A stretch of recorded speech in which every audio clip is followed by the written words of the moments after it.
Is it just me or lumalaki si Mary? And I'm not talking about face packs. Iha, I'm talking about anong plano mo dyan? Busog. no, like Super busog. buntis.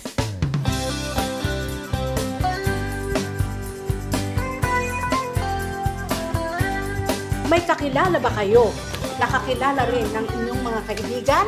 At kakilala rin ng mga kakilala ninyo? Naranasan niyo na ba yon?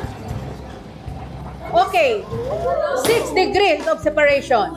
A theory that suggests everyone on Earth is connected to everyone else by no more than 6 people. Te, kahit report card mo pa yan, medical exam, PSA birth certificate. O porket wala akong tatay.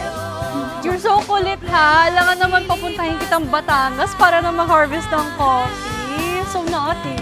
Naughty? Ano yung kabusyon niya? Sila, she's moving. Ha? Bakit? Maganda yan! Bagong gawa. Gusto ang chikipan. Uy, ano? Ano gusto? Bili ko yung mga Jollibee na yan. Yung mga Jollibee, sobrang mahal na ngayon. Pero okay lang sa'yo, basta busog lang katay mo. Oo, sige, umalis ka na. Pero ba't dala-dala mo pa rin itong boxer ko? Ako bumalik na eh. Hindi tayo nagkakalayo ng kasabihan na isang diwa, isang katawan. Parang kinain mo talaga ng chocolate ng Valentine. Hoy, It is a small word. Overtime daw, na good time lang pala. Pag uwi ng bahay, amoy alak pa siya. Kumukulo na ang dugo mo. Basili ka na. Saan kayo bababa?